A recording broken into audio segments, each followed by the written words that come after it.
Today we're going to be talking about your quads. Your quads are one of the main muscle groups that you use to climb on your mountain bike, to descend on your mountain bike.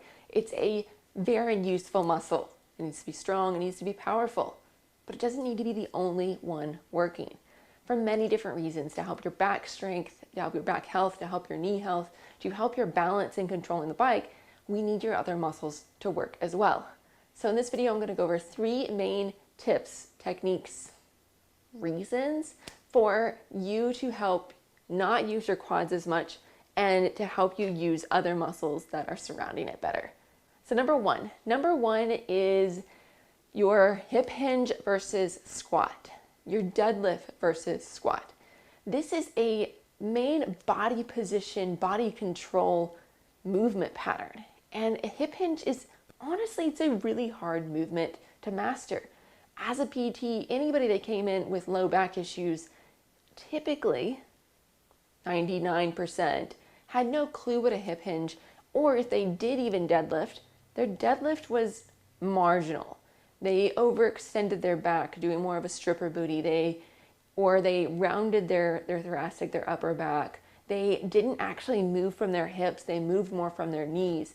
It was this whole disassociative movement pattern that was lacking for them to load their body in a way that was better for it and to also strengthen that pattern.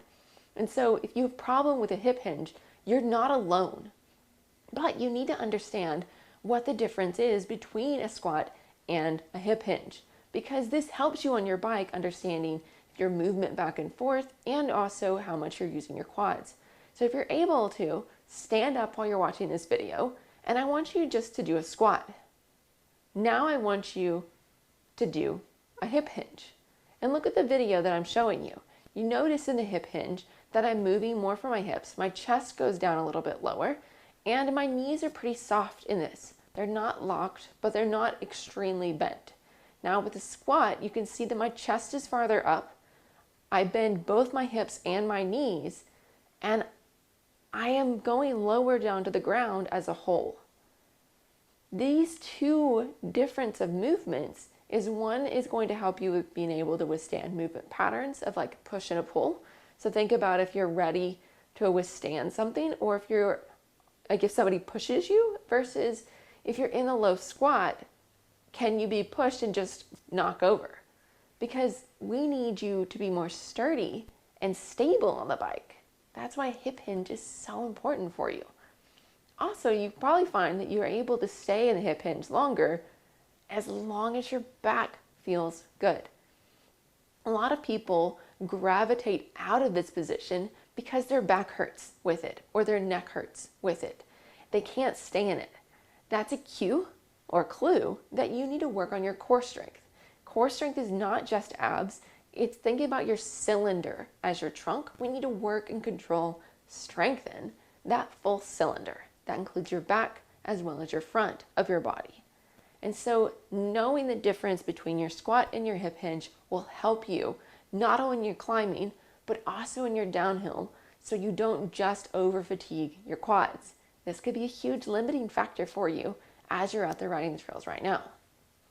Shameless plug, if you are looking to increase your hip hinge strength, I have a Ride Life Team program, and it's for women mountain bikers to help you with understanding, one, what a hip hinge is and strengthening that, as well as so many other different muscle groups for your body, specifically for biking.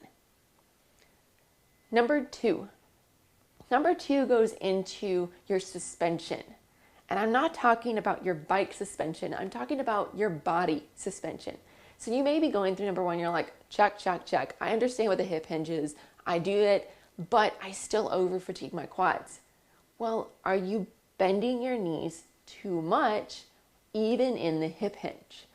So part of the reason that we want to have a ready position, or what we go over in skills instructor is kind of our base position, is one, this ready position has loose arms, a slight bend in them, and it has loose legs, slight bend in them. It's a more comfortable position to hold as in general, because you're not so active in your arms and your legs. Well, whenever you start getting into stuff, a lot of times we'll get lower to lower our center of gravity, which is good. We want to get low then, but we don't want to get too low. because part of what our arms and legs are is that they are our suspension in addition to the suspension that we have on the bike. They bend and they straighten in response to, say, I'm going to bring my front wheel of my bike over top of a rock, and it drops down. Now I extend my arms in preparation for that. And so before that, I need to tuck up my chest closer to my bars, and then I need to let the bike go underneath of me. It helps my body stay more level and not being driven by the bike. Also, though, is that as we are maintaining and taking these bumps, we want to make sure that we have movement of the bike up underneath of us. And so not only for us to extend our arms for that, but also for us to tuck our arms and our legs up closer to us. Well, if we're really down close to the bike, we don't have a whole lot of room. Being able to float in and out of that position and not just tucked in so far to your bike helps you with understanding that movement pattern of I'm using my quads and my arms now, and then I'm floating back out of that. And so it gives you that relief pattern. So part of this is that you're not staying too low, too long, and that you need to get back up into that ready position where you're nice and relaxed. Number three goes into a little bit of what we talked about before, but not totally. It comes into how you pedal and what muscles you're using. And so for our quads, if we aren't hip hinging forward, bringing our chest more closer to the front bars, when we're really getting into our pedaling, then we're going to just like push on our pedal. It's just going to go straight down to the ground. Well, that's not using our full pedal, because our pedal is a circle. It's not using that circle as a whole for one leg and then the other leg. We need to add in a push and a pull instead of just a push. And adding in that pull part, that's where you use more of the back of your legs, your hamstrings and your glutes to help you with that mechanism. To help you also achieve that movement is that we need to work on your core strength.